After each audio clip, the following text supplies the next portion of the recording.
You know what they say about humans? They are absolutely, positively, certifiably insane. And I, Crix Valor, High Counselor of the Galactic Senate, am about to witness just how insane they truly are.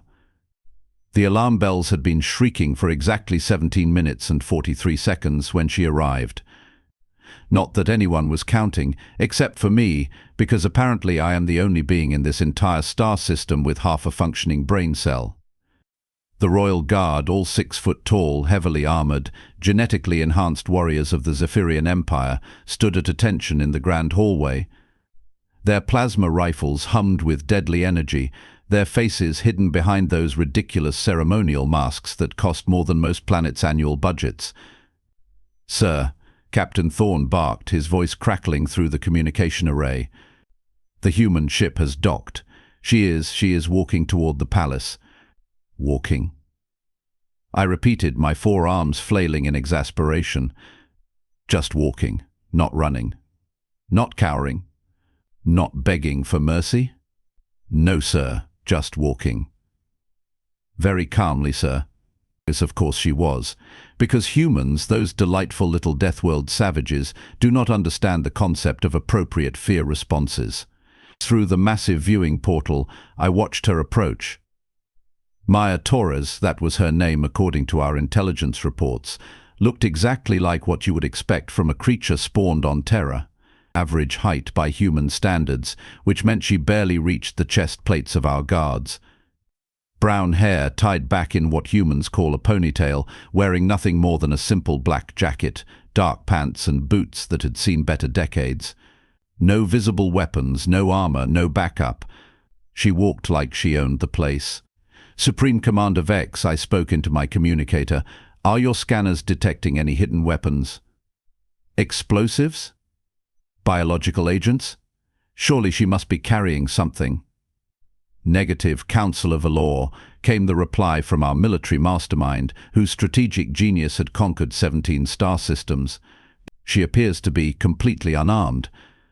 Unarmed, my voice pitched higher than a Centaurian songbird. "She is about to walk into the most heavily fortified throne room in 3 galaxies, surrounded by elite guards who could each bench press a small moon, and she is unarmed." "That appears to be correct, sir." I rubbed my temples with 2 hands while the other 2 gestured wildly at the viewing screen. "And remind me again why she is here." "She claims she wants to negotiate the release of the human prisoners we captured during the Outer Rim incident." "Negotiate." I laughed, a sound that resembled a dying space whale. "She wants to negotiate. 1 human female against the entire Zephyrian Empire. Oh, this should be amusing." But deep down in that tiny corner of my brain that had kept me alive through 47 years of galactic politics, something was sending up warning flares. Because I had read the files.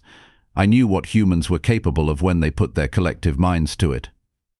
Their homeworld was a Class 12 Deathworld, a planet so hostile that most species would die within minutes of setting foot on its surface. The gravity alone would crush the bones of 70% of known sentient life forms. The weather could shift from pleasant sunshine to catastrophic storms in mere hours. Their oceans were filled with creatures that considered apex predators as light snacks. And somehow these humans had not only survived but thrived on that nightmare world. They had turned themselves into the universe's most efficient problem solvers through sheer, bloody-minded stubbornness. "Sir," Captain Thorne's voice crackled again, "she has reached the main entrance. She is talking to Guard Unit 7. I switched to the external audio feed just in time to hear her speak. Her voice was calm, almost conversational, with that peculiar human accent that made everything sound either charming or terrifying, depending on context. "Hi there," she said to the 8-foot-tall armored giant blocking her path. "I'm here to see whoever's in charge. I've got a proposition that might interest you." Guard Unit 7, whose real name was Gorth Killstrike, yes, that was actually his legal name, looked down at her through his helmet's targeting system. "Human female, you will surrender immediately or face termination." She tilted her head slightly, like a curious pet examining a new toy. "Termination." That seems a bit extreme for a first meeting, don't you think? I mean, we haven't been properly introduced. I am Guard Unit 7 of the Royal Guard. You are trespassing on Imperial territory. Nice to meet you, 7. I'm Maya, and technically I'm not trespassing if I was invited. You were not invited. Sure I was. Your people sent a very clear invitation when you captured my friends. It was written in plasma fire across 3 different space stations. Pretty dramatic, actually. I was impressed. I could practically feel Gorth's confusion through the communication link.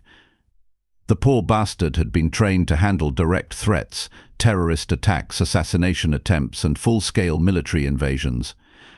He had not been trained to handle cheerful human sarcasm. You will submit to arrest or be destroyed, he tried again, his voice carrying less conviction than before. Maya reached into her jacket pocket, and every weapon in a 50-meter radius immediately targeted her. She froze, one hand still inside her jacket, and smiled. It was not a pleasant smile. It was the kind of smile that said, I know something you do not know, and you're really not going to like it when you find out what it is. Easy there, boys, she said, her voice still maddeningly calm.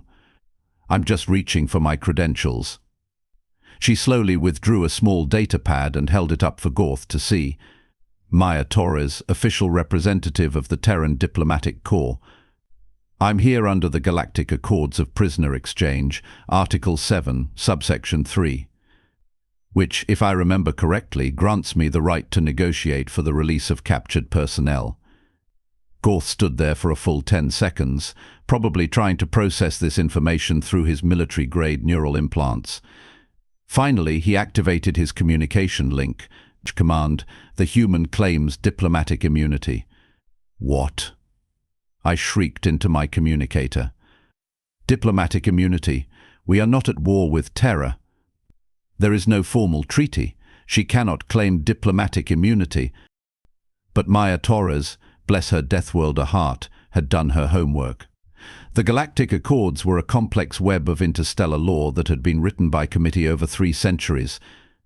They were full of loopholes, contradictions, and clauses that made absolutely no sense when taken in context. Most civilized species ignored them because they were too confusing to navigate. Humans apparently did not ignore them. Humans read them. Humans memorized them. Humans found the loopholes and drove cargo haulers through them. According to galactic law, she continued, her voice carrying to every corner of the courtyard through the audio pickups, any sentient being representing their homeworld government has the right to peaceful negotiation regarding captured personnel, regardless of the current diplomatic status between involved parties. It's actually a pretty old law, written after the vegan incident about 200 years ago. The vegan incident. I remembered reading about that in academy. An entire star system had nearly been destroyed because someone had arrested a diplomat without proper cause. The resulting war had lasted 47 years and killed billions. Let her through, I sighed into my communicator. Sir? Gorth sounded confused. You heard me. Let her through. All the way to the throne room. But maintain full escort protocols. And for the love of all 17 gods, do not let her out of your sight. Understood, sir. I watched as the massive palace doors swung open with a deep, resonating boom that had been designed to intimidate visiting dignitaries. Maya Torres looked up at the 40-foot-tall doorway, then at the armed guards flanking it, then back at Gorth. Bit much, don't you think? She commented. I mean, I get it. Size matters in politics. But this is like compensating for something. Several guards shifted uncomfortably. I made a mental note to have their psychological profiles updated. If they were being affected by human humor, they might not be suitable for active duty. The procession began.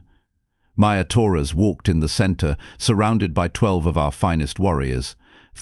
Each guard carried enough firepower to level a city block. Their armor was crafted from rare metals that could withstand direct hits from military-grade weapons. Their training had taken decades to complete. And in the center of this mobile fortress walked one small human female, hands clasped behind her back, looking around like a tourist visiting a museum. "This is really quite beautiful," she said to no one in particular. "The architecture reminds me of neo-Gothic revival, but with those lovely crystalline elements. Very impressive. Must have cost a fortune." "Silence," barked Guard Unit 3, whose name was actually Brutus Carnage. "You will not speak unless spoken to." Maya glanced at him with mild interest. "You know, on my world we have a saying, you catch more flies with honey than with vinegar. Of course, we also have another saying, the squeaky wheel gets the grease. So I suppose it depends on your approach." Brutus looked like he was developing a headache. They continued through the palace corridors, past priceless artwork and artifacts collected from 1,000 conquered worlds. Maya commented on several pieces, displaying a surprisingly sophisticated understanding of galactic art history. She recognized an Andromedan fertility sculpture from the Third Age, correctly identified a Centaurian war banner from the Rebellion of Rings, and even complimented the color scheme of a Nebulan peace treaty written in living light. "You seem to know quite a bit about galactic culture," observed Guard Unit 5, whose name was actually Susan. Her parents had possessed an unusual sense of humor. "I read a lot," Maya replied. "Comes with the job. You'd be surprised how much you can learn about a species from their art. For instance, these security cameras mounted every 12 feet. They tell me you're either very paranoid or very thorough. Given the circumstances, I'm guessing both." Susan glanced upward reflexively, then caught herself and scowled behind her helmet. They were approaching the throne room now. The massive doors stood 30 feet tall and were carved from a single piece of Zephyrian darkstone, a material so rare and valuable that entire civilizations had gone to war over deposits the size of dinner tables. The doors depicted the glorious history of the Zephyrian Empire, the conquest of the first star system, the subjugation of the rebel worlds, the establishment of the royal dynasty. Maya stopped in front of the doors and studied the carvings for a long moment. "Impressive," she said finally, "though I notice there aren't any scenes showing what happened to the populations of those conquered worlds." The temperature in the hallway seemed to drop several degrees. "History is written by the victors," Guard Unit 2 stated coldly. His name was Deathhammer, which even by Zephyrian standards was considered a bit over the top. "True," Maya agreed. "But it's also remembered by the survivors." Before anyone could respond to that rather ominous statement, the throne room doors began to open with a sound like distant thunder. Beyond lay the heart of the Zephyrian Empire, a vast chamber lined with columns of pure energy, its ceiling disappearing into shadows that seemed to move with a life of their own. At the far end, elevated on a platform that required 57 steps to reach, sat the golden throne of eternal rule. And on that throne sat His Imperial Majesty, Emperor Drakoth the Conqueror, Lord of 1,000 worlds, Master of the 7 fleets, and quite possibly the most dangerous being in known space. Maya Torres looked at the scene, the overwhelming grandeur, the armed guards, the massive throne, the Emperor himself radiating power and menace, and said exactly what any reasonable being would say in such circumstances. "Well, this isn't intimidating at all." I closed my 4 eyes and wondered if it was too late to request a transfer to the Outer Rim colonies. Preferably somewhere with no humans, no politics, and no situations that required me to referee conversations between Deathworlders and galactic tyrants. This was going to be a very long day. Emperor Drakoth the Conqueror was 12 feet tall, weighed approximately 800 pounds of pure muscle and bone density that could crush diamonds, and possessed eyes that glowed with an inner fire that had literally incinerated lesser beings who dared to meet his gaze directly. His voice, when he chose to speak, could shake the foundations of mountains and had been known to cause spontaneous hearing loss in anyone standing within 50 feet. Maya Torres looked up at him and waved. "Hi there, you must be the Emperor. I'm Maya. Thanks for agreeing to see me on such short notice." The silence that followed was so complete that I could hear my own hearts beating. All 4 of them, in perfect, terrified synchronization. Emperor Drakoth leaned forward on his throne, the movement causing his ceremonial armor to scrape against the golden armrests with a sound like grinding continental plates. His glowing eyes fixed on the small human standing at the bottom of his 57 steps, and for a moment I genuinely expected her to spontaneously combust. Instead, she smiled and clasped her hands behind her back, rocking slightly on her heels like she was waiting for a bus. Human, the Emperor's voice boomed across the throne room, causing several decorative artifacts to rattle on their pedestals. You dare enter my presence without prostrating yourself before the golden throne? Well, Maya said conversationally, I would, but honestly, those steps looked like a real workout, and I didn't bring my climbing gear. Besides, we're just here to chat, right? No need for all the formality. I felt my left eye begin to twitch. In 47 years of galactic politics, I had never seen anyone respond to Imperial wrath with casual dismissal. Not even other emperors dared to be so human about it. You find my throne room inadequate. Drakoth's voice dropped to a mere whisper, which somehow made it infinitely more terrifying than his shouting. Oh no, it's lovely. Really, very golden. Must be a nightmare to keep clean, though. Do you have a special cleaning crew for all this? I imagine the insurance alone costs a fortune. Several guards exchanged glances. I could practically hear their mental processes overheating as they tried to categorize this interaction according to their training protocols. Supreme Commander Vex stepped forward from his position beside the throne. Your Imperial Majesty, perhaps we should simply eliminate this insolent creature and be done with it. Maya turned to look at Vex with genuine interest. Oh, you must be the military guy. Nice uniform. Very militaristic. Tell me, Commander, how exactly do you plan to eliminate a diplomatic representative without starting an interstellar incident? Diplomatic representative, Vex scoffed. You represent nothing. Terra has no formal government. You are a collection of warring tribes on a backwater Deathworld. Actually, Maya said, reaching into her jacket again and producing another data pad, we established the United Terran Federation about 6 months ago. Filed all the paperwork with the Galactic Registry Office, paid the fees, got our official recognition stamps. We're fully legitimate now. She held up the data pad, which was glowing with official seals and certifications. Would you like to verify the documentation? I've got copies in 17 different languages, including 3 that your people speak. I activated my personal scanner and ran a quick check on the datapad's authentication codes. My blood, all 6 different types of it, turned to ice water. Sir, I whispered into my communicator to Commander Vex, the documentation is legitimate. Terra is officially recognized as a sovereign government entity as of 6 months, 3 weeks and 4 days ago. Vex's face went through several interesting color changes. That is impossible. We would have been notified. You were, Maya said cheerfully. Certified mail delivered to your embassy on Proxima Station. Signed for by someone named, let me check, Assistant Deputy Under Secretary Glorb Mundenson. Ring any bells?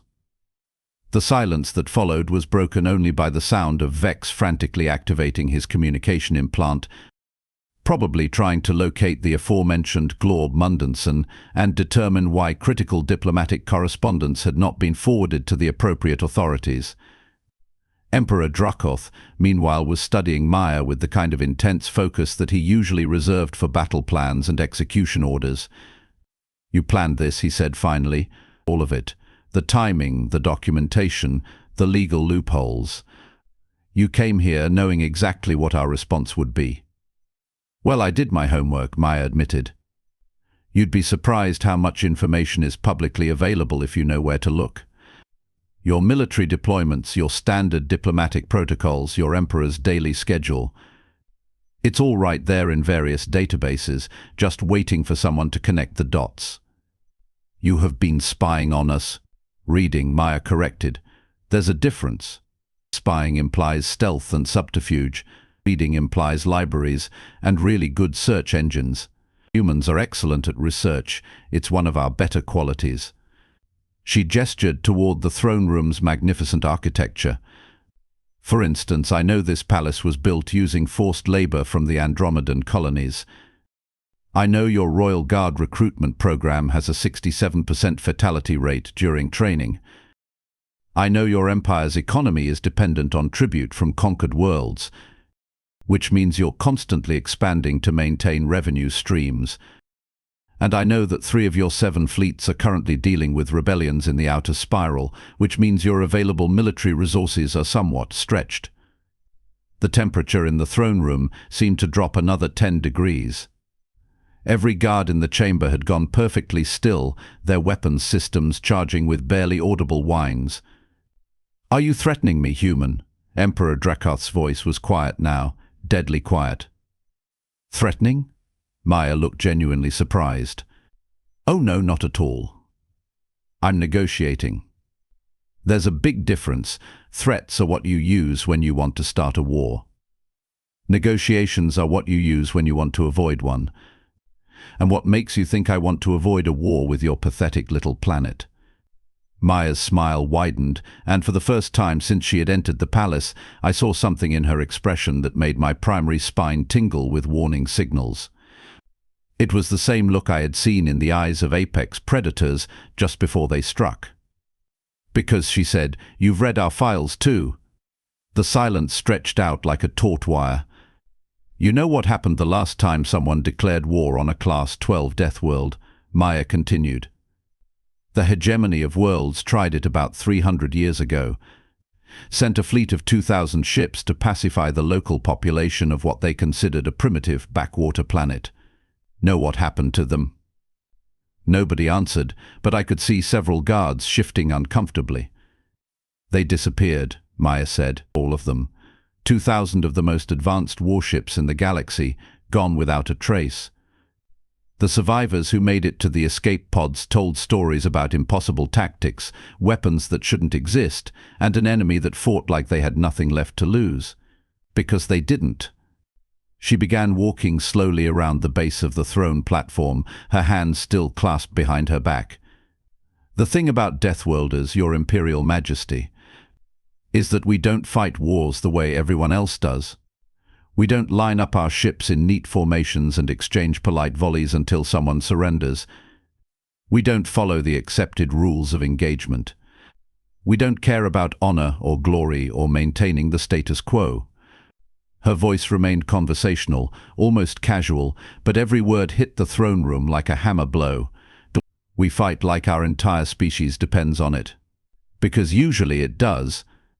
Emperor Drakoth leaned back in his throne, his glowing eyes never leaving Maya's face.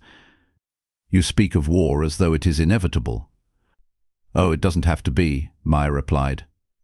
"That's why I'm here. I'm offering you something much better than war." "And what would that be?" "It's a trade agreement." The Emperor blinked. It was possibly the first time in his 1,000-year reign that anyone had managed to surprise him so completely. "A trade agreement?" Commander Vex sputtered. "You march into our throne room, threaten our empire, and then offer us a trade agreement." "I didn't threaten anyone," Maya said mildly. "I simply pointed out some historical facts. And yes, a trade agreement. Terra has something you need. We need nothing from your primitive world." "Really?" Maya pulled out yet another data pad. "Because according to your own economic reports, your empire is facing some significant resource shortages. It's rare earth elements, mostly.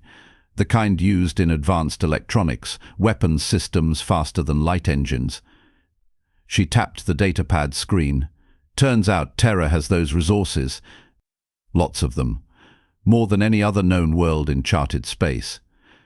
Something about being a Class 12 Deathworld means we have geological processes that concentrate rare elements in ways that other planets simply can't match." I ran a quick calculation in my head and nearly fell off my observation platform. If Terra had the kind of rare earth deposits Maya was suggesting, they were sitting on the most valuable real estate in 3 galaxies. "In exchange for our friends," Maya continued, "we're prepared to offer the Zephyrian Empire exclusive trading rights for these resources. No other species gets access, no competing markets. Just you and us, doing business like civilized beings. And what do you gain from this arrangement? Emperor Drakoth asked. Peace, Maya said simply. And the knowledge that our people can continue to live their lives without worrying about orbital bombardments or invasion fleets. We're not looking to conquer anyone. We just want to be left alone to do our own thing. Your own thing? You know, explore the galaxy, make friends, invent interesting technologies, figure out how to make beer that tastes good in zero gravity. The usual stuff. Despite himself, I saw the Emperor's mouth twitch slightly. It might have been the beginning of a smile, or possibly just a muscle spasm brought on by stress. And if we refuse your generous offer? He asked. Maya shrugged. Then you refuse it, your choice entirely. Though I should mention that 6 other major powers have also expressed interest in trading partnerships with Terra, the Centaurian Republic, the Free Worlds Alliance, the Andromedan Confederation. They're all very eager to discuss exclusive rights to our rare Earth deposits. The political implications hit me like a meteor strike. If Terra formed an exclusive trade relationship with any of the Zephyrian Empire's rivals, it would shift the balance of power in the galaxy overnight. Whoever controlled access to those resources would have an insurmountable advantage in both military and economic terms. Emperor Drakoth was obviously thinking the same thing.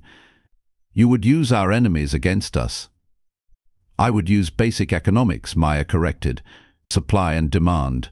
We have something valuable, other people want it, so we choose who to do business with based on who offers us the best deal.